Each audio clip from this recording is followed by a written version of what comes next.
Të nderuar shikues, mirëmbrëma, jemi sot përsëri në podcastin Okult. Kemi një ndryshim sot, pavarësisht se kemi improvizuar studion, po kam ardhur në Malajzi dhe kam ardhur të intervistoj Olsi Asgjiun, meqense ky nuk vjen dot në Shqipëri, siç son disa zera dhe kishte frikë, më tha mua, hajde tha se kam frikë sta nga antiterrori dhe nga këta të Mekut, tha, dhe unë nuk vi në Shqipëri, tha, dhe erdhe me shko sa bukur e kemi bërë studion, gjatë një lloj si studioja në Tiranë.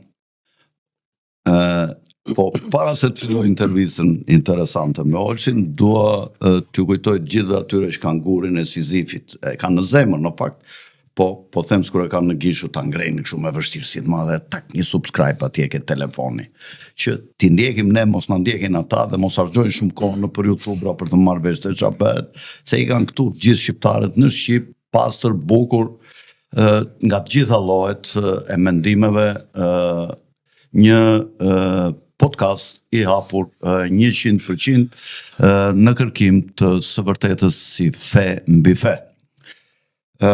Ne asnjëherë nuk jemi palë me asnjëherë, natyrisht në drejtim të dhënies informacionit, kurse në komente dhe analizat sigurisht që përpiqemi të ndikojmë mbi publikun, duke menduar se kush është ana më e mirë në çështjet gjeopolitike, por dhe në çështjet e brendshme të Olsit.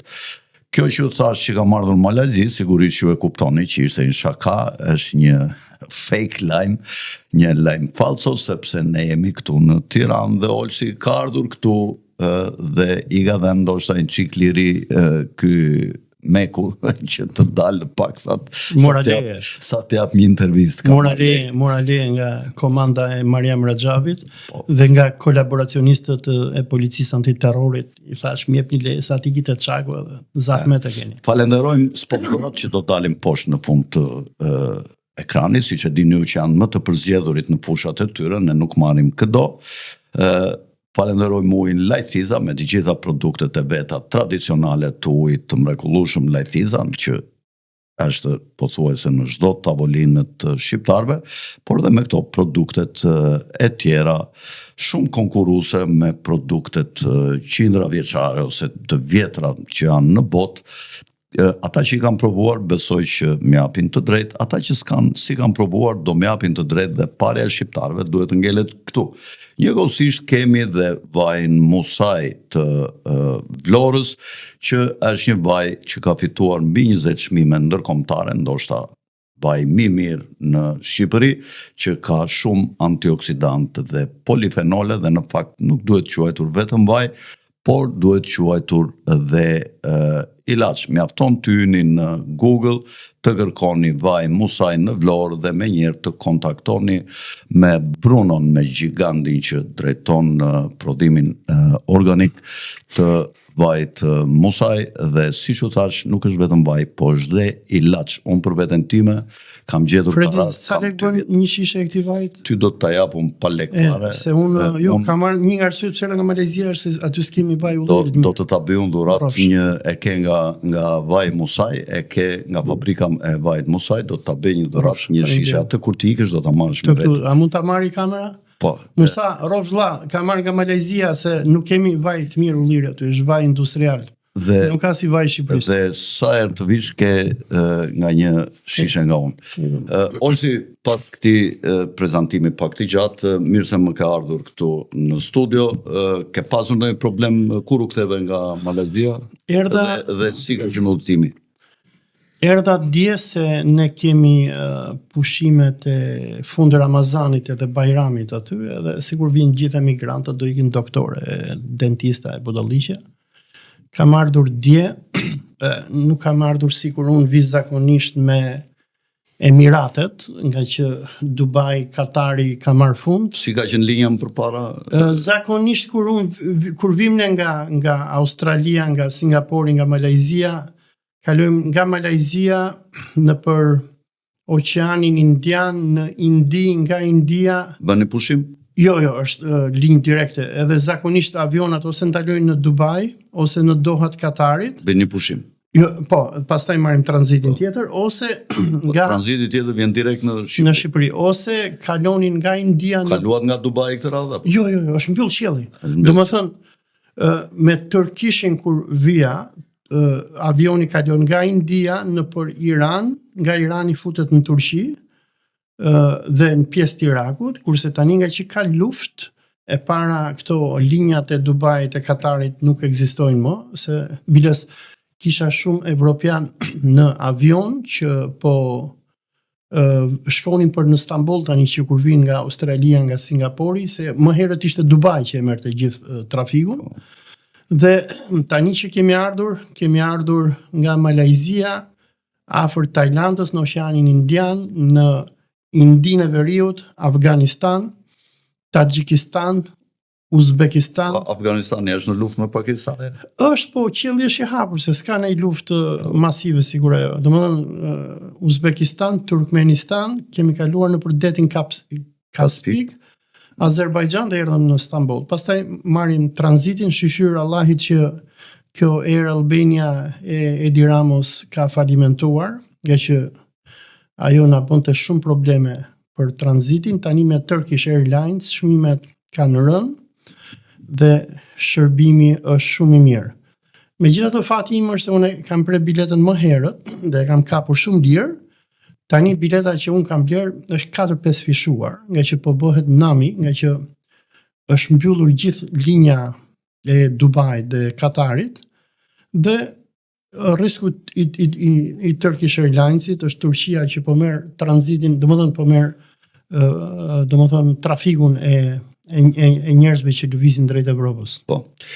Olsi do të pyes pastaj edhe për lindjen e mesme, po të vazhdoj mirë me këtë historinë tënde personale, sepse janë bërë insinuata, ka pasur dhe disa media publike, portale ose podcaste ose televizione, ku përveç insinuatave është përmendur dhe emri jot si një nga emrat që prapnit panik kur filloi lufta, që na ka urdhëruar Irani, Ayatullah i madh. Po, kur ju theshit që edhe Shqipëria mund të jetë rrezikuar për të goditur, dhe u bën aludime që këta që prapin këto, kam qenë dhe unë një nga ata, po u bën aludime që këta që prapin panik mund të dënohen e kështu. A mund të hynte kjo ke paniku njerë, kjo shqetësimi për ndonjë mundësi për të goditur, dhe përpjekja që të kufizonim kryeministrin shqiptar në ato daljet e panevojshme, duke u bërë palë me njërin krah ose me njërin me krahun tjetër, në vend që ai të sillet siç kërkonim neve, mi moderuar, mos mbante anë. Ato janë probleme midis popujve dhe qeverive dhe politikave në një rajon të caktuar ku Shqipëria s'ka pse të përfshihet ashtu siç u veprua dhe me luftën Rusi-Ukrainë, ku ky Rama vajti atje në OKB. Edhe hapej kështu. Bënte luftë me atë sikur ishte ndonjë çështje shqiptare, lufta në Ukrainë. Ky është debil komplet, ky është dhe si autik më duket ky që është bërë ministri i jashtëm. Do të aftoj në ditë tu këtë autikun, po që se do ky Ferit Hoxha. Është nga fuksat e brezit sigurimit të shtetit, ky ka mbaruar në kohë të Enverit, ka mbaruar filologji. Po, dhe ky ndishte një linjë të ashpër atje kundër Rusisë.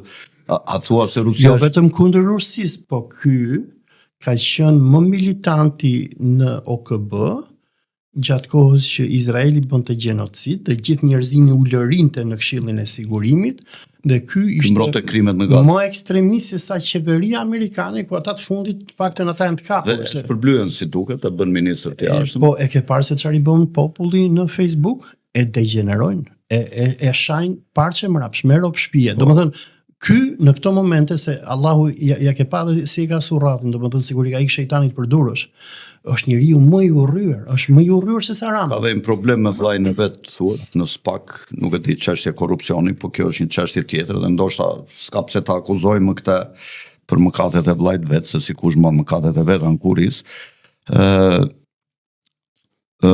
Olsi, si e shpjegon ti këtë qëndrim që mbani në për media, gazetarë ndryshëm, jo kundër te, kundër ideve në përgjithësi që janë thënë nga shumë njerëz, nga analistë të shquar, përveç ne të dyve, domethënë Ilir Kulla, Kastriot Qipi, Driton Goxha. Po, janë një grup i madh njerëzish të është në general, janë shumë veta, janë Dritan Demiraj, ka shumë. Po, Dritan Demiraj. Mos jemi të gjithë të paguar nga Irani, na ka dhënë Irani lekë. Helbete. Shita sjerë çik historinë, se domethënë unë merrem me botën e spionazhit. Unë jam historian, kupton? Dhe unë studioj arkiva, unë di se si... Po Rusia na ka paguar neve, kur theshim që Rusia... Akoma. Vetëm ky Musai ndoshta na pagon. O Musa, rrite për pagesën. Po morë në një gjë mirë për mua të gjë. Tani, prita sjerë që kësi është muhabeti. Janë disa gjëra. E para, Shqipëria ka qenë një vend në përgjithësi pa probleme në arenën ndërkombëtare. Kur vjen... Në ç'kuptim? S'kemi pat konflikte, domethënë një konflikt ishte ai me Serbin, po hyri NATO, domethënë nuk kemi patur ndonjë problem neve si vend. Po ç'a ndodhi është që kur vjen Rama në pushtet në 2013-ën, ky nga që donte të mbijetonte, ky ndjek atë që donte që ka bërë Nano në vitet 2000 ku nëpërmjet shikut, se s'ka qenë antiterrori atëre, hapte lajme të rreme në për media, jo u kapën ca terrorist, jo u kapën... I gjatë të zezën të thonë, ja kam prerë gishtin. Ma ka prerë ai, kur isha me Ali Khamenei, nga bombarduan për në gishtin. Dhe, do më thënë, Rama sjell atë kontingentin e viteve 2000 në Shik, të cilët Nano i përdori atëre duke krijuar frikën e një gogoli islamik. Unë jam njëri për ndjekur, do më thonë, po të më hikësh në Shik, ma gjenë dosjen kaq. Se unë që kur kam marrë nga Malajzia në vitin 2003, e që unë kam qenë gjithmonë islamik, unë jam islamik, e kam shkruajtur me mball dhe anti-luft, në vitet 2003, unë dilja në Top Channel, kam qenë nga të parët që shaja Amerikën edhe mbështesja Irakun. Jo se isha me Saddam Husseini, nuk më pagonte Saddam Husseini në ato kohë. Dhe që atëhere kanë qenë këta ish armata i sigurimit, njerëz si Pirro Misha, biles janë shkresat, i ka botu edhe me robaze, Remzi Lani, këta, se s'po du t'ja përmend gjithve emrat, që kanë pat bol letra e shkresa për mua. Se muhabeti është që unë jam delezes, kupton? Dhe kur e shan Amerikën, unë e shaj dhe kanë 100 spiuna rreth meje që ushqehen me mua. Piron, Remziun i kanë çuar në Amerikë, kanë çu Diana Çulin, Blendi Fevziun, që t'jepshin raporte. Biles, atëre ambasadori amerikan James Jeffrey, që ka qenë këtu në Tiranë, i ulërinte Fatos Lubonjës kur bënte mbledhje me këta gazetarët, se i thoshte kush jeni ju, jeni një grup juve thoshte që kundërshtonin luftën tonë në Irak. Dhe Rama kur vjen në pushtet në 2013-ën, fillon luan kartën e islamofobisë. Nëse mban mend, kur merr Berisha pushtetin në 2005-ën, Berisha merr Gazideden, që Berishën e ndihmon Irani, ja heq Gazideden nga Shqipëria me ambasadën turke këtu në 97-ën. Nga Turqia e çon në Siri Irani, ku janë mbron Gazideden. Ky Saliu që e shan Iranin sot, është gjallë fal Iranit, se do dalim me të punë Iranin në Shqipëri.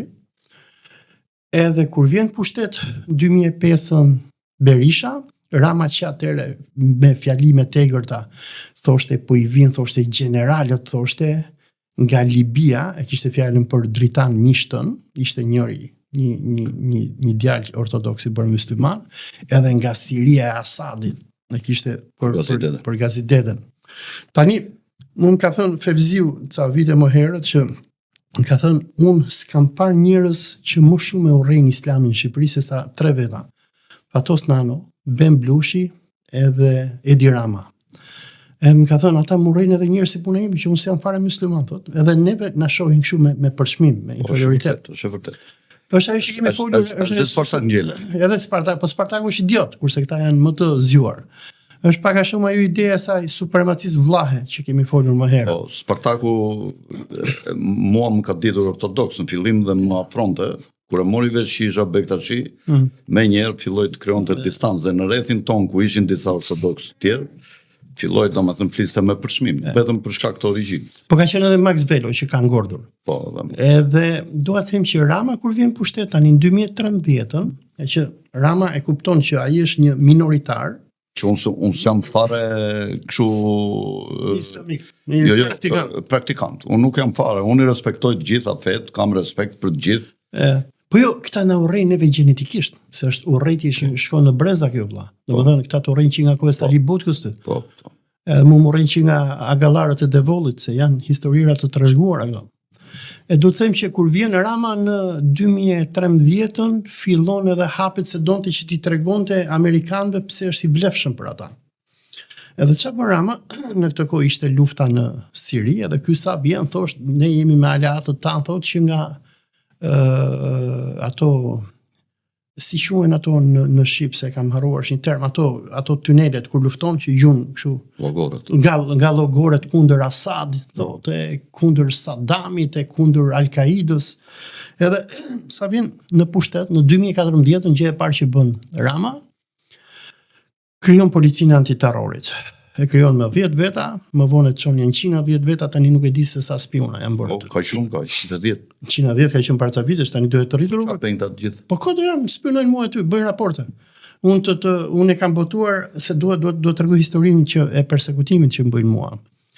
Edhe unë që në 2005-ën, kur kam patshkruar 2003-2004, që kam patshkruar te tema e Merobazës. Ka terror këtu se dim në Molsi në Shqipëri. Po të kishte terror nuk do ishin gjallë të hapur, po s'ka terror, kjo është problemi. Dhe që atëherë Fatos Klosi, se Fatosi është gjallë, domethënë, merrte për ditë në telefon Merobazën i thoshte ure ka ardha islamiku këtu, thoshte. Sepse unë kam qenë gjithmonë i drejt për drejt, po atëherë unë i bia shumë Piero Mishës, se Pieroja unë sa kthehem nga studimet në Malajzi dhe bim me idetë e mia. Bim mënyrën se si ekziston rendi botror, imperializmi amerikan, zionizmi izraelit. E ky bënte raporte kundër me, i ka çuar deri rektoratit, presidentit, ky është një njeri rrezikshëm, nuk duhet futet nëpër universitete e tjera. Dhe që atëherë këta janë marrë me mua dhe unë sidomos kur ka qenë lufta në Irak, Fatos Klosi merri për ditë se, dëgjoj, këta njerëz kanë nevojë të hajnë vëlla, unë i kuptoj, do han bukat, duhet justifikojnë rrogën që marrin. Edhe që atëherë unë isha domethënë njeri i mbështetës si Saddam Husseini, i Al-Qaidës, më kanë bërë vehabiste, çfarë më kanë bë. Por ti Olsi si mendon që qeveria shqiptare duhet i dilte kundër Amerikës në çështjen e Irakut ose të po tani nuk i, okay, jo, po ta bëj të pyetje sikur të kesh ti kostumin e politikanit. Unë po tisha dhe unë. Unë po tisha do të ndiqja shembull në Spanjë sot, edhe të Francës së Irakut atëherë. Do i dilja kundër. Po tisha spurdhjak, si Edi Rama. Po populli shqiptar që mund të kishte pasoja nga kjo dalje kundër. Çfarë pasojë do kishte? Do ketë ka pasoja se Shqipëria është vend i vogël, ne mbahemi nga rendi ndërkombëtar. Bash nga rendi ndërkombëtar, po bash nga të na fusin në kolaps në luftë. Po mirë, atëherë mos janë dy ekstreme këto që po mirë, dëgjoj, më fal. Se shiko, kur janë analistë është tjetër gjë. Ne analisti nuk është kundër askujt. Unë kështu e mendoj. Ne s'duhet jemi kundër askujt, ne duhet jemi vetëm pro të vërtetës. Ne duhet të themi të vërtetën. Atje ku fshihet e vërteta, një analist i mirë duhet ta zbulojë dhe t'ia jap publikut si është e vërteta. Dhe nuk duhet të jemi as pro as kundër askujt. Më kupton, por ne duhet të japim mesazhe se kush është gjëja më e mirë në një konflikt, kupton, ose nga non faj, duhet të japim mesazhe. Kurse kur je politikan ndryshon çështja. Por ka një rrugë të mesme. Unë them që i forti nga një politikan i ndershëm i një vendi trajtohet si zjarri, as shumë afër, as shumë larg. Kurse këta përcëllohen, vën aty afër zjarrit. Okej, Fredi, domethënë duhet kemi diçka parasysh. Shqipëria është një vend me shumicë muslimane. Dhe populli tek neve. Po ky popull duhet të jetojë ama. Duhet të vdes. Mirë, do të jetoj, po mos dil kundër popullit tënd. Se Edi Ramën, Ferit Hoxhën, e mbaj unë edhe ti me lekë, e mban ky Musaj që është vaj. Ata hajnë gjakun ton. Dhe ata duhet të kenë pak respekt për neve, se jemi popull me shumicë muslimane. Nëse ke lexuar librin e Enver Hoxhës me Stalinin, KGB-ja ruse e dinte terrorin që po bënte banda e Koçizozës në Shqipëri, e Kristo Themelkos, e Pandeli Kristos, duke i vrarë muslimanët gjithanej. edhe në bisedën që Enveri bën KGB-n e shqetësonte lidhja e këtyre me Jugoslavinë, me se ishin agjentë Jugoslav. Jugoslav. Po jo se ishin kundër ortodoksëve. Jo se ishin, por ata dinin se çfarë po ndodhte. Dhe po të lexosh dëshminë e Enverit se thot mua më bëri përshtypje se më thot Stalini, ore thot ju jeni popull me shumicë muslimane, thot duhet i keni musliman ata krerët tuaj dhe KGB-ja organizoi puçin që erdhi Enver Hoxha me Shehu Hysni Kapo. Dhe ashtu si Enver Hoxha ishte duke ikur. Të kishin një divizionet jugoslave, punë një vit i kishte ikë nga Kongres. Po ishte Stalini që e bëri dhe që bëri edhe Shqipërinë. Po, fati që u prish Titoja me Stalinin. Dhe dua të them, është ajo që quhet në histori force majeure. Po. Dhe dua të them që ashtu sikur ka patur jakobinizëm ekstremist kundër muslimanëve në kohën e titistëve, po. Të njëjtin gjë kemi biseduar më herët çfarë bën ky grupi vëllehve Pirro Misha, Edi Rama e tjerë. Ta kanë urrëtie për neve. Dhe dua të dal tek këto sulmet që bëhen tani. Unë në 2014 kur Rama bën policinë antiterrorit, unë u tmerrova sepse unë e kuptova se çfarë po vinte. Po vinte një represion masiv kundër muslimanëve në Shqipëri.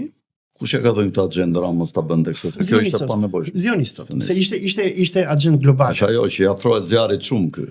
I ri afër zjarrit. Edhe japin urdhra, po ky është bën më katolik se sa papa. Se atëherë ka ardhur generali suprem i NATO-s në Ky ka qenë frikacak, ishte një vjetori e rrifni këta. Po edhe tani fusni shpullat. Po tani është ndjenjën e frikës e ka shumë të zhvilluar. Po ti e ke parë kur del në për qytete kështu që mban nga 5-6 kështu roje dhe rrin shohin ata gjithkohë me çitiane kështu. Me bebelino, mban bebelino. Po nuk është trimaj, se ti ishte trimaj i dilte në roje. Ai është 6 muaj më vogël se mua dhe rri me bebelino. Po shtegena po. Po prit lutem, se duhet të mbaroj kronologjinë që ta kuptoj populli. Dhe në 2014 në urdhrat e NATO se vjen generali Philip Bradlov, tani gjithta muslimanët që i radikalizoi CIA atëre, ishte CIA, ishte miti turk, ishte muhabarati i saudit, që i trushplan këta muslimanët në për xhamira, dilshin si ky hoxha i rrugës Kavaj, se thonë do bëjmë xhihad në Siri, do vrasim shiitët e tjerë e tjerë. I morën i çuan ne të dy kemi qenë të paktit që ju kemi bërthirjet. Kujtohet në atë kohë, mos ikni se është lojë. Dhe pastaj kur u ndërpre loja, filluan një goditëm. Dhe këta e përdorën atë që bëri CIA më herët, që i çovi këta te Xholani, tani Xholani e bën president ata në Siri. Për të goditur komunitetin musliman. Dhe çfarë bën këta me krijimin e policisë antiterrorit? Filluan një terror masiv në për xhamitë e Shqipërisë. Sot nuk ke hoxh, nuk ke myfti që nuk është me dosje dhe në mbikëqyrje. Ti nuk bësh dot kryetari i komunitetit musliman në Shqipëri, po mos ti jesh bashkëpunëtor antiterrori. Disa nga këta i kanë bashkëpunëtor pa dosje, kurse ata që janë të rrezikshëm ose i bëjnë bashkëpunëtor nëpërmjet kërcënimit me material detyrues. Siç vepronte sigurimi i shtetit dikur. Ose ata që janë kokfort si Genci Balla Bujar hysa i fuzin burg. I thonë se ti s'na duhesh. Se ai hoxha që përmenda më herët ka pat letrat për të futur në burg. Jo vetëm ai, kanë qenë shumë në Elbasan e tjerë, ja bën dosjet këta se i thanë keni fol për xhihad në Siri, keni marr lek nga vehabistët, nga këta dhe i kanë thënë keni dy opsione. Ose do bëheni spion, atë që bëri Enver Hoxha me sigurimin, se është e njëjta ushtri, e njëjta armatë. Biles unë kur kam pat parë këto politikat islamofobike të nanos, që në 2003-2004 unë kam pat shkruajtur në për gazetë aq shumë, sa që mua më vjen ai Xhavidi që kishte Tim Studio, më vjen 2004-ën, më vjen me një nga ambasada ke Grida Dumo, kam qenë me Xhavid Shalën. Më vjen me një nga ambasada. Për të parë kam qenë, nuk e njeh. Më vjen, ai ka qenë shefi i shikut për Elbasanin. Ai ka pat fut njerëz në përburgje, ka mbyll gjithë ato fondacione islamike. Më vjen me një nga ambasada amerikane dhe i tjetër më thot bohum ne. Ata kanë marrë fonde këta, ose ke marrë ndonjë fond ti ndonjë përfitim kështu ekonomik nga sepse thuhet bëhen akuzat të fshehtëm, jo nga këto siç japin për shembull OJF-rave të ndryshme, se këtu ka qenë ai fondacioni Shiraz që këta e tani dëgjoj, në Shqipëri meqense përmend fondet, kur kanë qenë këto fondacione iraniane, ato kanë hedhë lek shumë të madh. Fondacioni Open Society, Soros. Ashtu sigur Rama, dëgjoj, Shqipëria kur ka rënë komunizmi, kush e mbajti Shqipërinë? Sqarojnë çik këta. Edi Ramën kush e mbajti me lek? Linda Ramën. E mbajti agjentura e huaj, që ne njohim si Fondacioni Soros. Këto xhamit që kemi neve në Shqipëri, kush i ndërtoi? Shpirti i shenjtë? Jo. Kanë qenë fonde vëlla që kanë ardhur nga Arabia Saudite, nga Kuwaiti, nga Turqia, nga Katari dhe nga Irani. Klinikën e parë që geti që ndërtohet në Tiranë, ka transparencë për këto nga shteti si vijnë këto fonde? Po ja pritëm. Merret lej, merret. Po çdo gjë ka qenë transparente. Po. Dhe unë dua të them që personat që më shumë kanë marrë lek nga Irani në Shqipëri, letë kjo në rekord, janë eksponent të lartë të Partisë Socialiste. Për shemb.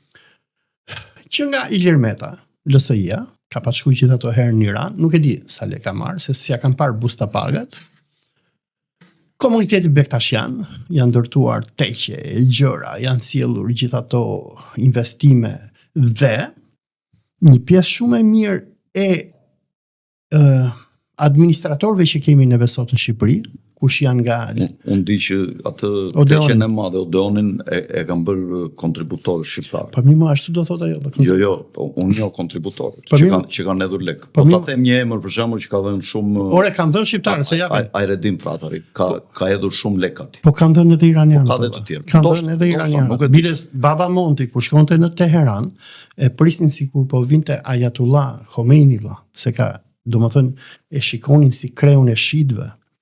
Dhe Irani nëpërmjet kryegjyshatës ka shkolluar me qindra shqiptarë, ndoshta edhe mira, të cilët i ke sot që punojnë në Shik, punojnë nëpër ministrira, ke patur zvendës kryetarin e Bashkisë së Tiranës. Që këtyre janë paguar bursa ndoshta. Bursa dhe ka njerëz që sot e kësaj dite punojnë për Iranin, por nuk dalin nëpër media. Se unë dua dalë edhe tek puna ime pse më sulmojnë mua. Se për shembull një nga që merrte më shumë lek nga Irani ka qenë familja e Gramoz Ruçit. Po ç'lidhje ka Gramoz? Po se kanë pat një ndërtesë, ja jepshin me qera atyre etj, dhe lekët i merrte nga Ayatollah Arafiu, personi që u bë udhëheqësi suprem i Iranit kur u vra Khamenei, që shndroi përkohësisht. Domethënë këtu sidomos socialistët, njerëz që nga Shaban Sinani, që ka qenë drejtori i arkivit, e shumë të tjerë se duhet me hapur ato të revistës Perla etj, dhe këtu s'kan ngel kanë marrë hoxhallar ato. Të shohësh hoxhallarët që i kanë në Shqipëri, se këtu, domethënë Shqipëria ka qenë e varfër në vitet 90-2000, ka qenë një fondacioni Kuranit, që çdo hoxh merrte rrogë më. Kujt ishte ky fondacion nga Irania. Ke teqe. Ti nuk ke teqe në Shqipëri që shkon, nuk ke babat teqeje që nuk ka marrë lek nga Irani. Domethënë Irani ka qenë këtu, ka qenë faktor. Tani, pse sulmohem unë? Se sulmi kundër meje nuk vjen nga Xhavit Çala. Mirë, si e shpjegon ti Olsi? Jo, ta mbaroj vjen. Sulmin kibernetik që bëri mbi Shqipërinë, Izraelin, më fal, Irani. Si e shpjegon? Por mua nuk e ka bërë Irani. Të paktën mua ma ka thënë edhe një këshilltar i Edi Ramës për sigurinë kombëtare, po s'du t'ja nxjerr emrin, se ma thanë konfidenca, ne e dim që nuk e ka bërë Irani. E dëgjove një histori të vogël të jemi bashkëbisedues Olsi. Po du të vazhdoj linjën. Presidenti kroat, partie. Po, që i tha Izraeli, i tha i gjerë pirë, i tha në ta mbylla. Quajti insekte. Po. I tha s'lejoj unë insekte këtu, jemi dhënë... Po se ai është jemi kroatë këtu. Po se ai është burr. Tani, kështu kërkoj të bëhem unë këtu në Shqipëri, Olsi, burr si ai. Po nuk janë burra më shqiptarët, ta qenë pushtet, janë legjenda. Kushtet ta kam thënë, do kandidoj për president dhe do ndjek modelin e Nikoliçit. Jo kundërshtar me askën, po zot në vendin tonë do jemi vetëm në Shqipëri. Meqense më përmendë presidentët. S'ka pat president shqiptar që nuk kanë marrë lek nga Irani. Që nga Recep Mejdani, që e çonin në Iran, Ilir Metën e përmendëm, biles po t'ishte ambasada iraniane, edhe ky Baromi që më thonë mua nga ambasada e Katarit i luste këta Amoni, thoshte nuk e di sa lekë i ka dhënë Katari. Këta që sheftin pushtet janë gjithë legena. Dhe gjithë marrin lek, jo vetëm nga Irani, po sikur edhe Al-Qaida ti japi lek, ta do marrin. Tani dua dalë tek sulmi që bëhet kundër meje. Sulmi kundër meje nis në vitin 2018, se në vitin 2018 unë kisha një studio ligjore në Tiranë Dhe na vjen një familje kanadeze me emrin Fokusohet si regjia. Mustafa Muhamedi dhe Sumeja Muhamedi. Atyre Meku mujahidinët e Manzës i kishin marrë peng vajzën. Ja kanë marrë nga Toronto, që kur ajo ka qenë 17 vjeç. Dhe në 2018 unë bëj luftë këtu me Mekun. Këtë familjen kanadeze, policia antiterrorit, Ministria e Brendshme i kërcënonte, i thoshte hikni mbrapsht etj, se Meku thoshte këta janë agent të Iranit, na i ka sjell neve Irani se do të na vrasin neve, do të na marrin këtë vajzën. Me studion ligjore që kishim ne, e marrim çështjen e këtyre dhe kur e marrim na gjimonin gjithkohon këta spionat e antiterrorit. Edhe i takoj këta spionat e antiterrorit se isha te Qendra Univers në autostradë, se i shikojnë që na ndiqnin, unë i kam qejf Antiterrori ju përshëndesim. Se do ta marrin këtë videon ton, e zbardhin edhe fusin në CD, se unë është një Aldo Londo, se do të tregoj edhe ai është një nga këta agjentët që zbardh këto bisedat tona. Edhe këta i ndiqnin nga mrapa dhe këta kanadezët ishin të tmerru, më thoshin orso, i them unë, më thonë mu, po na ndjekin këta, se ishin ja 3 antiterrorza. Ku janë i thashun aty? Okej, thashun. I bëj foto, edhe i shkoj i kapi, them, hajde këtu, them. Ullun në tavolin legena, them. Bonin kështu sikur dinin, kush u ka sjellë ta? Ju ka sjell Meku, doni me i vrakta, apo ju ka sjell antiterrori? Po ju ka sjell antiterrori, s'ka problem. I thash, mos na gjimoni si legena nga mbrapa, ulluni me në tavolin. E dëgjojni bisedat. Këta janë klientët tanë, edhe shkoni thujnë atyre shefave tuaj, që s'ka birë kurve, që ti preki këta me dorë. Këta kanë ardhur sepse Meku i ka marrë gocën peng, dhe ne o do ta nxjerrim gocën e këtyre, o do bëhet nomi. E nxorëm si përfundim?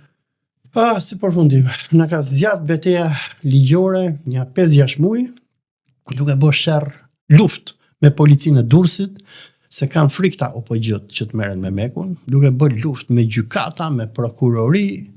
Si përfundim nuk e morëm. Meku nuk e nxori ato vajzën. Por personat që duan, le të hyjnë në Google, të kërkojnë historinë e Somaj Muhamedit dhe se si Meku e man në Manzët, e man të mbyll në i dhomë, edhe nxirrshin video, edhe i thonin lexo letrën. E ke parasysh Al-Qaida kur i ekzekuton pengjit, e thoshte babai im, thoshte Mustafa Muhamedi, thoshte është një agent i dërguar nga mullahët e Iranit.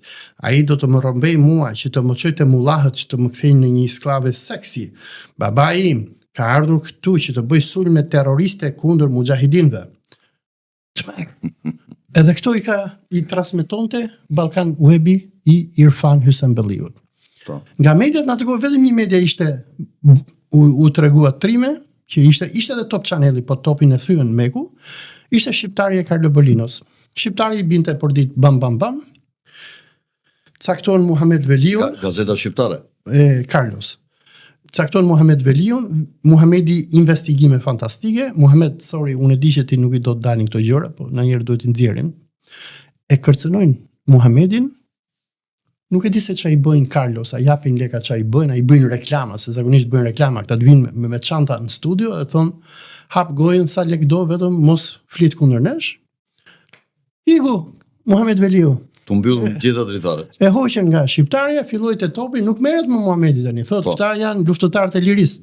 Tani dal tek puna ime. Sepse unë të them të drejtën, ja kam nxirr jetën Mekut. Mariam Raxhavi, sorry, po do vazhdoj të ta nxjij jetën. Edhe i kam edhe sfiduar mujahidinët, i kam thënë, hajde dalim në debat. Çfarë jeni duke bërë në Shqipëri? Se këta që kur kanë ardhur në Shqipëri, Manzën e kanë kthyer në një qendër terrorizmi ndërkombëtar. Nga aty vriten njerëz. Ata paguajnë njerëz në Iran që shkojnë të vrasin doktor. Po bëron president Shqipëria e shqiptarëve, deke e tradhtarëve. Dhe do më thënë këta aq shumë e trashën sulmet që bënin nga Shqipëria, se që në vitin 2022, unë me Gjergj Thanasin, e njeh Gjergjin besoj, i bëjmë një letër Këshillit të Sigurisë Kombëtare të Shqipërisë. Ka qenë këtu 2 herë i ftuar nga Kastrioti. I bëjmë letër Ilir Metës, Edi Ramos, se çka qenë njoni një kryetari i Këshillit të Sigurisë në parlament, ku i tregoj me fakte duke cituar nga media ndërkombëtare, Reuters e tjerë që këta bënin sulme dhe sulme kibernetike në Iran, që edhe i pranon vetë kjo Mariami, se thotë kemi grupet tona të rezistencës e tjerë. Ku jeton kjo Raxhavi? Kjo ndërmjet Parisit edhe Manzës, po më shumë rinë Paris. Kjo ka shanse për shembull nëse për shembull mundet Irani që kjo të Po zgjidhet. jo, kjo është terroriste burr. Këtë se do Perëndimin. Po as edhe Trumpi nuk e do. Kjo ka mbështetje në popullin e Iranit shumë në këta që dalin protesta, kështu se kam idenë. Këta që dalin duan më shumë shahun se këta e urrejnë gjithë iranjanët. Dalin Po se këta janë kult. Dhe si nga dolën këta Olsi, këta mujahedinët, mbas 79-s dolën në jo, këta kanë qenë se pjesë Saudis torin. kanë qenë lëvizje komuniste, si lëvizje e Nexhmi Hoxhës me kompani. Kur bëhet revolucioni në Iran, se këta kanë vrarë shumë Amerikan, këta janë terroristë. Pra, Amerika nuk i lë këta tikin. Në kohën e Shahut kanë qenë në Iran brenda. Po, kanë qenë lëvizje marksiste, financoheshin nga Bashkimi Sovjetik. Po kishin parti që konkuronin në zgjedhje, ka pasur zgjedhje në kohën e Shahut? Ka pasur, po këta ishin me partin Tude dhe Shahi manipulonte votimet. Po. Dhe këta, kur e panë që nuk e thyenin dot Shahun drejt për det, ta nisën luftën terroriste. Vrisnin zyrtar. Që kur ishte Shahu. Po. Dhe kur u bë revolucioni islamik, ishin dy grupe që e bën. Ishin këta dhe hoxhallarët. Po. Dhe në pushtetin e morën hoxhallarët. Perëndimi sa po ti sjellim këta, Irani do bëhet Republikë Sovjetike, e thanë më mirë ta marri ky hoxha se ju duk më i parrezikshëm hoxha. Edhe du të them që këta kanë histori të gjatë terrorizmi dhe me kampin që kanë në Manës. Në kohën e hoxhallarëve këta ikën nga Irani dolën jashtë. Po se fillon duke vrarë, këta kanë vrarë presidentin e parë të Iranit, Khamenein, ky lideri suprem, këta i kanë vënë bombë, ai nëse ke pa të parë ishte paralizuar nga dorë. Këta janë që ja kanë vënë bombën. Këta s'kanë njëri pa vrarë. Ku ja vën bombën? Në një podium që po mbante fjalimaj dhe e hodhën ner. Edhe du të them, në 2022-shin u bë kaq problematike kjo punë, saqë unë me thanasin erdhëm konkluzion tham, "Ore ti shkruajmë Ilir Metës dhe Ramën, që na tregojnë burrnisht, a është Shqipëria në luftë me Republikën Islamike të Iranit, po tjetë, e dim edhe neve.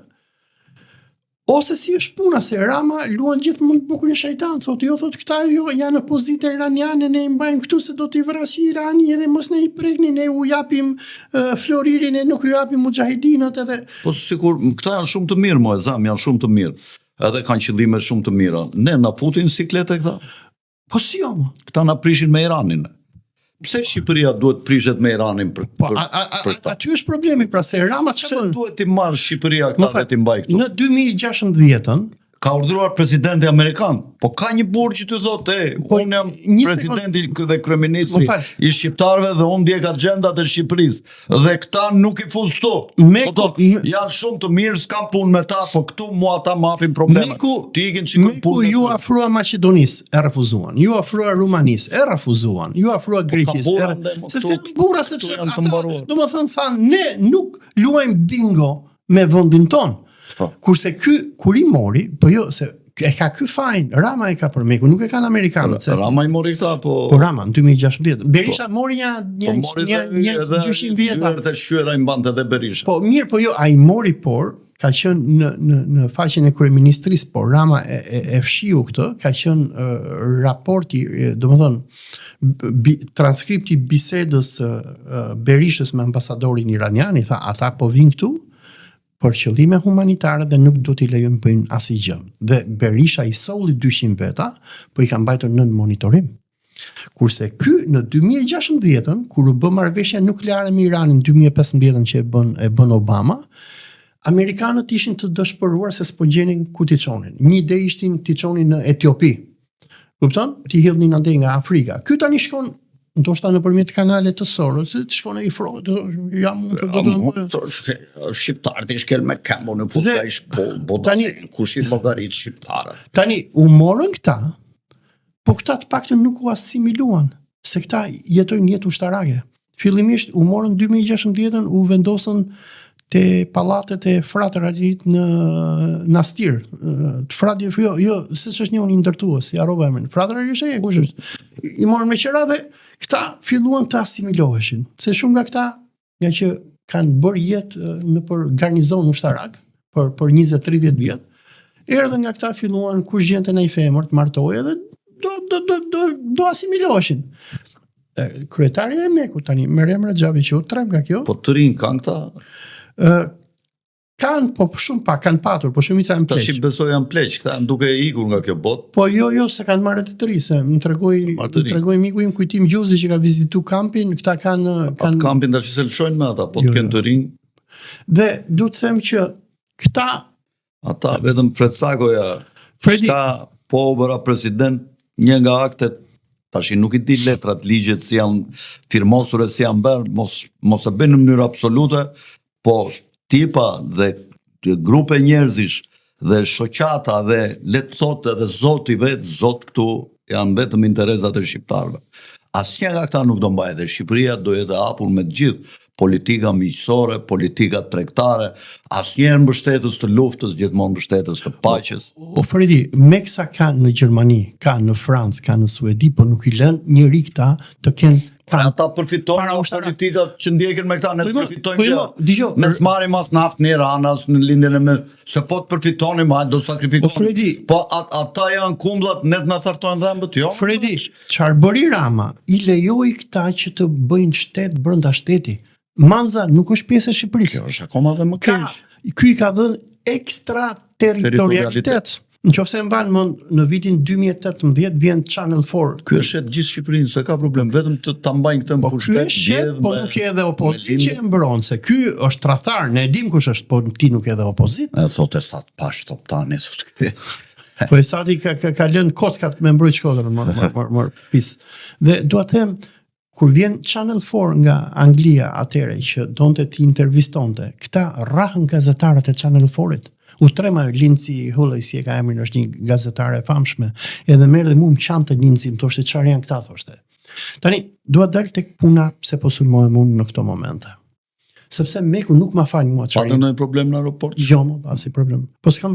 Po dinja. Tani po jo, Meku që në 2019 I ka bërë letër Ministrisë Brendshme, duket atëherë ka qenë ky enveristi, ky që ka qenë pionieri I enverit. Ky labi që kishte bërë Rama ministër brendshëm. Ikli. Jo, ky gjenerata enverit o bërë. Ky që I vrau. I lirë. Jo, ky më që I vrau veten bodyguardi o bërë.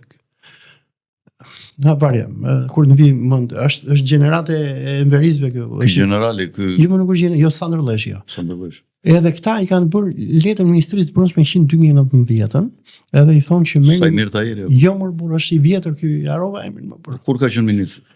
Ka qenë ministër I brendshëm ky. Në kohën e Ramës. Fatmir Xhafa. I bëjnë letër që atëherë Fatmirin 2019 nëse s'jam gabim, I thonë merrni masa kundër Gjergjit Thanasit dhe Olsi Azizgjiu se ne uanxim jetën, domethënë. Ne I kemi çuar Al Jazeera-n, BBC-n, The New York Times-in. Ku t'ja çuat? Megut. Edhe kemi dhënë, unë kam dhënë intervista të The Guardian, The Independent, Al Jazeera, s'ka ngel media pa më marr. Dhe këta nuk më falin mua dhe Gjergjin, sepse ne jemi ekspert, ne I dim kush janë këta. Edhe çfarë bëjnë këta? I shkruajnë letër, më duket ka qenë Xhafa. Fjolsi këtë je dakord me këto që thash unë edhe unë jam dakord me këto. Po ti e shikon më shumë në interes të Islamit këtë largimin e këtyre? Jo, vetëm Islamit. Shikojnë interes të shqiptarëve. Jo, unë e kam të shqiptarëve dhe e kam personale. E kam edhe personale, se më ka ardhur një shik. Jo, s'kam personale, fare. Jo, unë do të e thashun, po vi unë do luftoj. Më fal. Që të mbroj interesat e shqiptarëve. Unë do ta sqaroj pse kam personale. Mbien një shiks njerë, më vjen kështu. Po, unë e di që është shikse, jam thotë më pse sulmon ti këta, si është puna. Po I them unë, ju më keni nxirje. Ku pyetin në rrugë? Në kafe. I them unë, po jo, nuk tha që jam shiks, po unë dyshoj që. Edhe I them unë, ju I keni nxirr jetën myslimanëve shqiptar. Që nga 2001 s'keni lënë hoxh, besimtar, pa rrapur, pa bërë me dosje, pa spionuar, pa përndjegur, mu më keni heqë nga universitetet, më keni shkatru karrierën. E pse ne thonim jemi kundër luftës në Irak? Kurse këta ju I lejoni të bëjnë bas para ushtarake këtu, të bëjnë luftë, të rrëzojnë regjime, kurse ne shqiptarë nuk I kemi këto drejta. Pse këta duhet trajtojnë më mirë se sa neve? E dyta është sovraniteti kombëtar, është krenaria kombëtare. Ti po shikon se çapo I ndodh tani Emirateve Arabe dhe Kuvajtit, se këto beduinatet e Gjirit Persik u hapshin këta, merrshin baza amerikane, se I mbajmë këta, se na ruajnë këta amerikanët, unë I jepshin lek këta. Emiratet Arabe financonin këta me buxhet vjetor, tani po digjen Emiratet dhe Kuvajti. Se kur e gric Tajaren, Jo, do të pyes Olsi edhe për ato, kur e gric flaka do të vijë edhe ty. Serbët, grekët, italianët, maqedonësit, bullgarët, nuk janë budallëj që nuk i hyn luftës. E ke parë Ramën ti që bën për ditë çu deklarata, ndërnojmë regjimin komunist. Doli Meloni tha, jo më tha, ne s'kemi gjë me Iranin. Servil. Se lufta me Iranin nuk është lufta e Shqipërisë. Irani nuk i ka bërë të keq Shqipërisë. Irani nuk e ka pushtuar Shqipërinë. Irani vetëm me buk i ka mbajtur shqiptarët. Të flasim Olsi pasaj për këtë. Dhe, pse duhet ti të hysh në luftë me një vend që s'ka bërë një gjë të keqe? Okej, je islamofob, sigurisht Rama islamofob? Fut shqiptarët myslimane për burgje, shkatroj xhamiet, mregull, po, mos u hap më tej se sa e ke mundësin. Dhe tani, sulmet që bëhen kundër meje, është se duhet të them që Meku filloi në 2018 duke rekrutuar të shurua kishit. Më shurua. Duke rekrutuar gazetar shqiptar. Kanë rekrutuar edhe policë të antiterrorit. Paguan njerëz që janë agent Mekut. Dhe tani që po bëhet kjo lufta me Iranin, kur unë edhe ti dalim edhe themi analizën tonë që themi këta janë rrezik potencial për Shqipërinë, ata thonë, ka paguar Irani që të hapi panik kundër nesh. E çfarë bën? Dalin ca Muça, Kara, e çfarë kanë këto media tona, e thonë, janë agent të Iranit, i paguan Irani për të përhapur panik kundër Mekut. E para, duhet t'i them këtyre personave, ne jetojmë në demokraci. E dyta, kemi lirinë e fjalës. E treta, dikush i del në media nuk është agent. Mund na quani influencer, s'ka problem, influencues të opinionit publik, po kjo është detyra e akademikut. E katërta, unë jam akademik, unë bëj shkrime për Mekun, unë e hetoj Mekun, unë kam bërë intervista, shkrime akademike, shkrime në për gazeta, dhe kjo është zanati im, zotri. Unë jap mësim historinë e lindjes mesme. Unë merrem me Egjiptin, me Arabinë Saudite, me Katarin, me Iranin, me Hamasin, me Hizbullahin, me Zionizmin, me Izraelin. Kjo është puna ime. Për këtë më paguan Malajzia. Ma rrogun për këtë punë. Dhe ta që dalin dhe thonë, janë sa dalin në për media e flasin i ka thënë Irani. Po që të bëjnë ta? Do na heqin të drejtën e fjalës neve? Këta mund në akuzojnë neve për agent, që ofse ne bëjmë një veprimtari agenturore, shkojmë, se thoshte ai që kishte ti në mision, i kanë bërë foto këtyre mujahidinëve, ja kanë quar Iranit që t'i vrasi.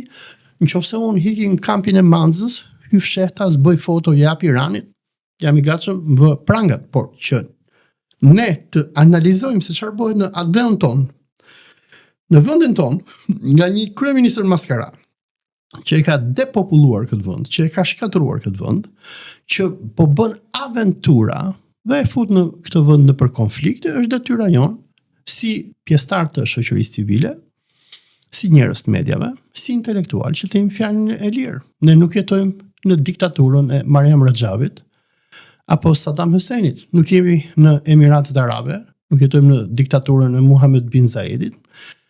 Për fatin e keq tuaj, jetojmë në demokraci. Dhe përsa kohë jetojmë në demokraci, kemi lirinë e fjalës. Apo jo? Po. Olsi, jemi në muajin e Ramazanit dhe dje kam mbajtur një iftar ky kryeministri dhe të kam parë që ke qenë aktiv në këto postimet në Facebook. Si të duk ky organizimi iftarit, pjesëmarrësit? Njerëzve ju ka bërë përshtypje, kam qenë një tavolinë dje dhe vinin këto fotot ku presidenti takonte Ramën dhe dukesh si kamarieri Ramës me gjithë gruan e vet. Linda të paktën me sa burare preferovi Hungrit e takoi zonjën e parë që është gruaja e presidentit. De jure, se de facto është Linda, madje është dhe kryeministre Linda, besoj unë, Rama është vend kryeministër. Është dhe krye agentja e paguar e fondacionit Soros. Po.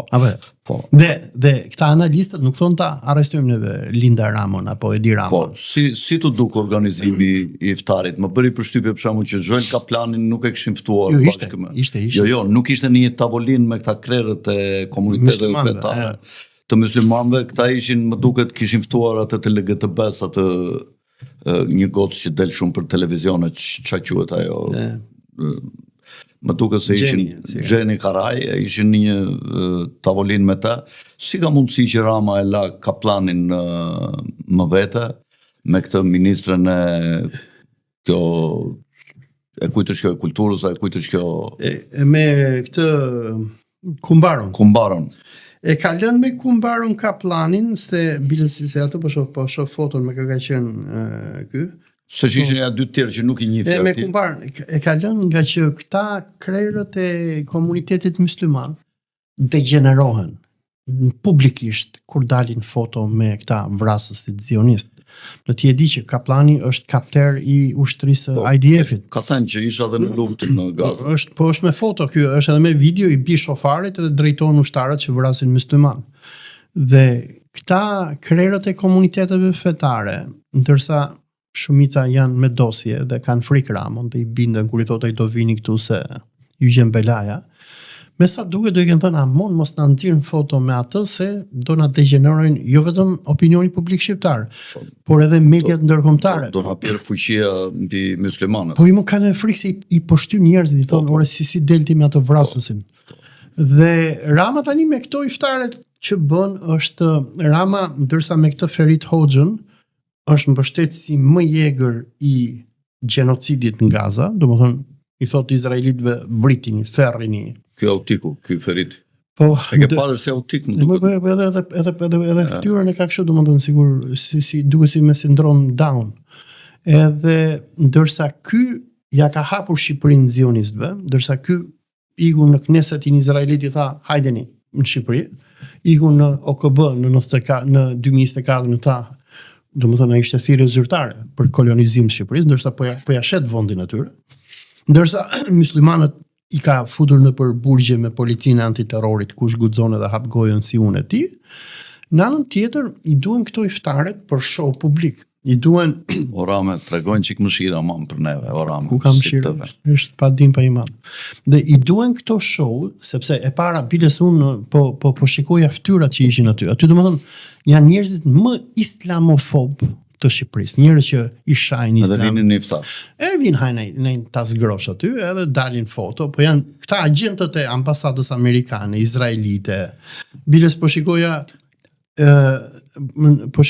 është një iris që merrte me mijëra dollar nga ambasada izraelite për të spionuar muslimanët shqiptar, janë të gjitha aty edhe këta hoxhallarët, edhe Rama fliste jo Kurani, jo kështu. Nuk e kuptoj. Po, kështu. Dhe dua të them që kishe përmendur ti aty ca emra kështu në po se përmenda shumë emra, për kë emra ke fjalën? Jo, nuk e di unë. Domethënë aty kishte aq shumë emra, por po të shikosh komentet që kanë bërë muslimanët, është e degenerojnë Ramon, por i degenerojnë edhe këta hoxhallarët, sepse për këta domethënë ky lloj iftari me prezencën e një kapiteni të ushtrisë të IDF-it izraelit është një ofendim për kujtimin e atyre 100.000 muslimanëve që janë vrarë në Gaza, edhe rreth gjysmë milioni që janë masakruar. Aty domethënë Rama e kemi përmendur edhe në bisedat më herët që kemi bërë kur përmendëm punën e shoqatës Tirana.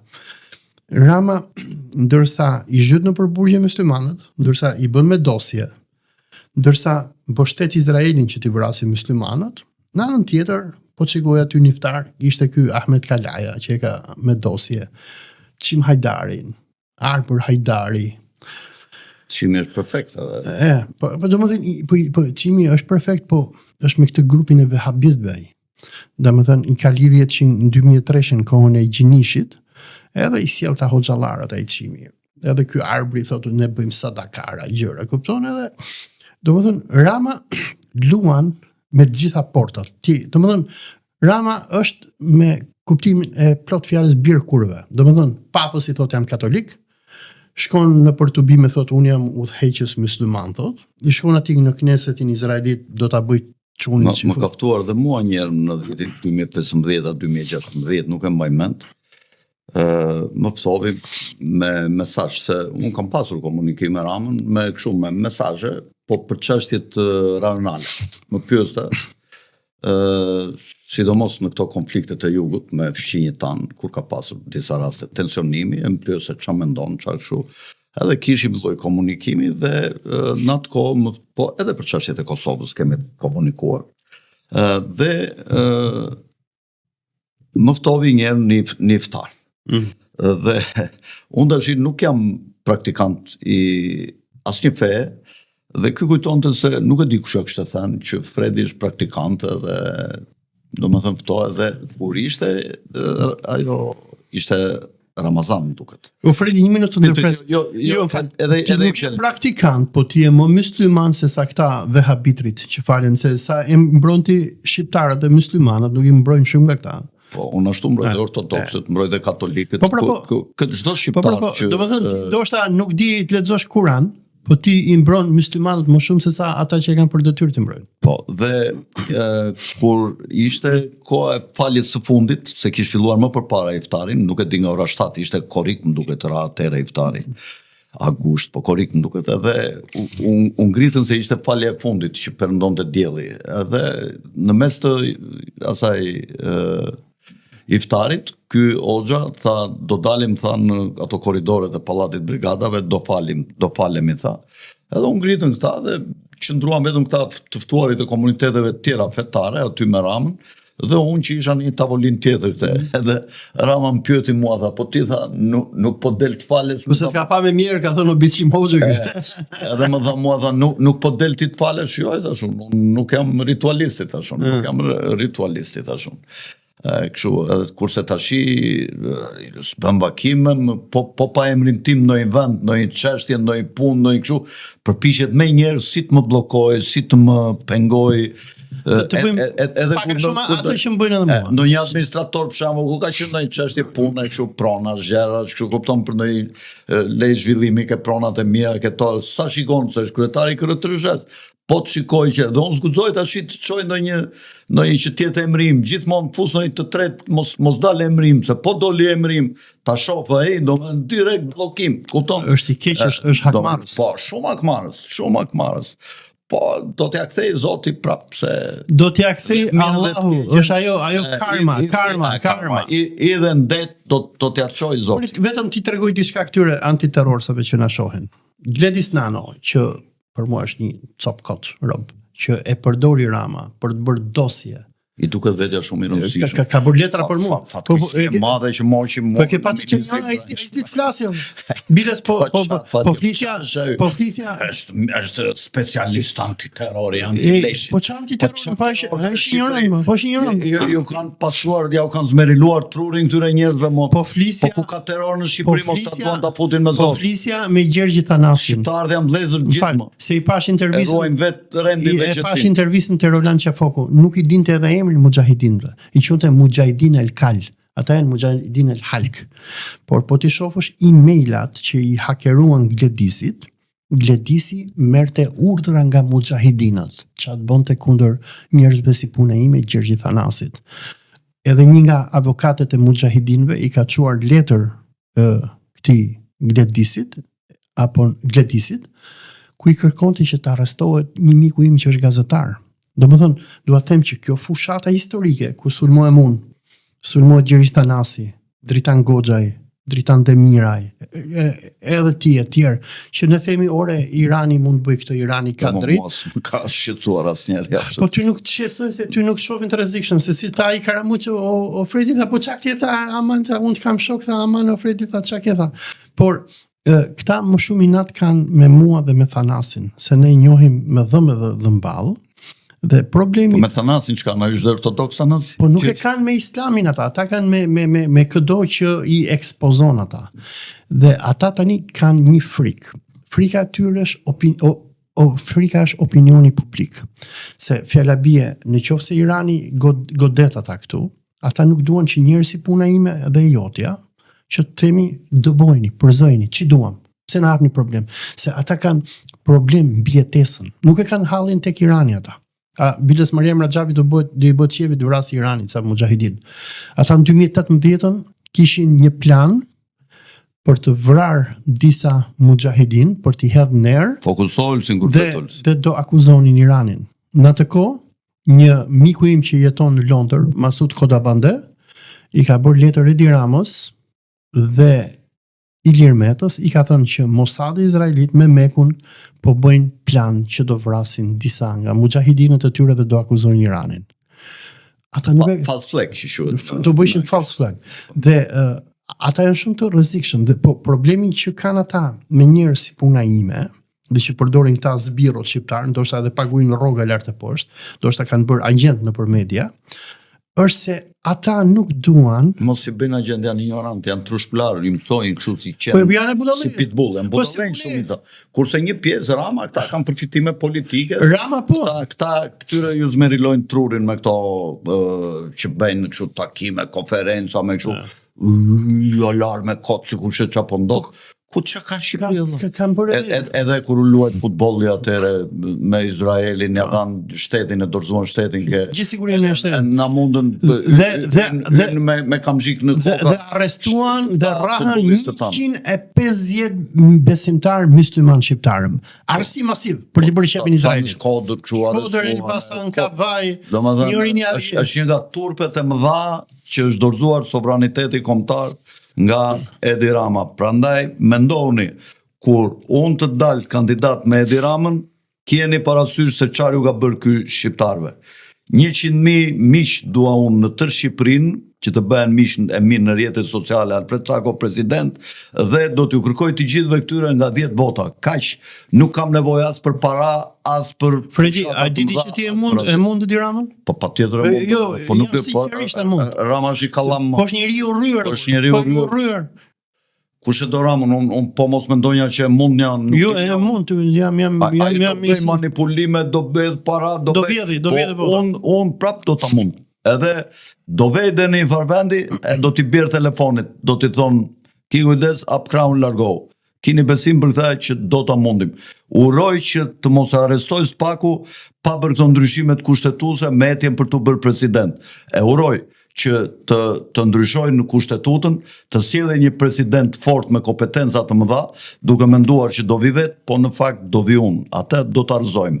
Dhe do vi vetëm një mandat, jo 2 mandate, nuk do kërkoj mandat të dytë, por do krijoj një grup njerëzish nacionalist dhe shqiptar, adedashës, adetar, që të vinë të më pasojnë mua më mbrapa. Do t'i ndihmoj me gjithë shpirt që të veprojmë vetëm në interes të shqiptarëve dhe të përpiqen të flasim vetëm me gjuhën e paqes, mos dërgojnë në shqiptar në për luftrat e botës, se ky po i bën gati, po flet thot në qoftë se ne do jemi pranë Kosovës, në qoftë se do jetë nevoja, se si duket ata që urdhërojnë dhe Vučićin dhe këta, ju kanë dhënë urdhër për luftë dhe të dyve ju kanë thënë ndisni këto tamburët e nacionalizmit tash që të çojnë fëmijë shqiptar si çojnë ukrainasit, edhe u vën thikën rusët atje në frontin e betejës, në fyt e ju presin kokat. Kështu duan ta bëjnë dhe me të rinë shqiptar. Keni kujdes, mos nxitni luftë, mos flisni asnjëherë në emër të luftë me forca në emër, domethënë duke u rryer fqinjët tan, jo. Kërkojmë paqe, paqe. Duhet kujdes.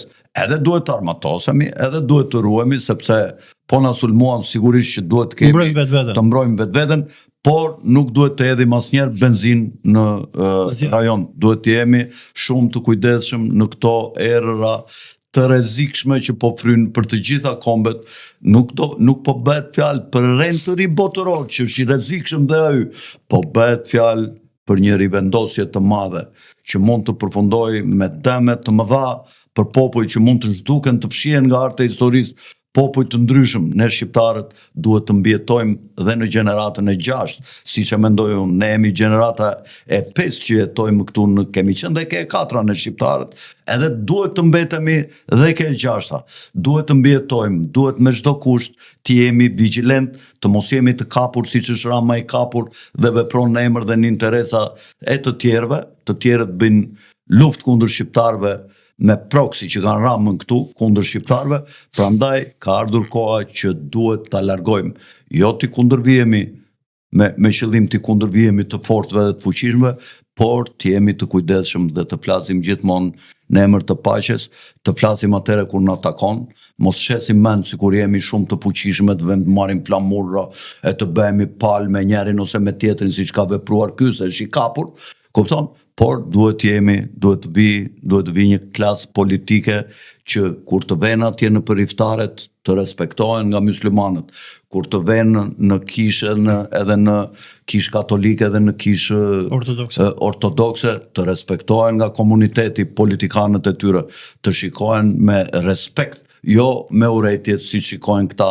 nga njerëz, nga myslimanë të devotshëm siç është Olsi Azexhi dhe shokët e tij. Olsi, mendoj ta mbyllim këtu dhe kur do ikësh Olsi, sa diturisht? Tu jam. Kam qef pastaj të bëjmë se sot folëm kryesisht për këto gjërat e brendshme. A mund të them vetëm diçka për shikuesit se do të ftoj nga java tjetër kur duash ti që të kesh kohë dhe do flasim mbi ngjarjet në lindjen e mesme. Do jem edhe në për televizione të tjera se më kanë thëritur nga që më duan shumë. Vetëm një gjë për ata shqiptarët që jetojnë në Dubai, se kam dëgjuar shumë nga ata që kanë lek po hikin në Singapur. Po. Mos shkoni në Singapur, se Singapuri është burg.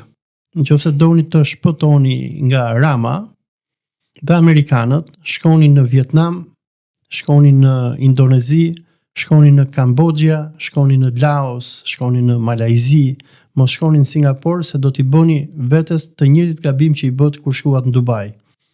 Investuat miliona dollar në Dubai dhe tani po e shikoni që Dubai është një skem piramidale që lekët u humbën.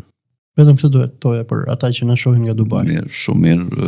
Kush dëshiron mund ta marr parasysh këtë këshillën e Olsit. Olsi, dhe njerë faleminderit. Ju kujtoj edhe një herë ju që keni gurin e Sizifit, jo, e keni në zemër, në fakt, nuk e keni këtë dora. Një pjesë nuk din, të pyesin niprit dhe mbesat, dhe të bëjnë subscribe kanalit ku nga të gjithë ata që ftohen, thuhen të vërtetat e tyre, të cilat janë të vërteta relative, dhe e vërteta duke u sjell në diversitet nga të gjitha palët, i afrohet të vërtetës absolute, e cila është e vërteta e Zotit. Nga unë Alfred Sako, natën e mirë dhe miru pafshim. Olsi, faleminderit edhe një herë. Faleminderit ju.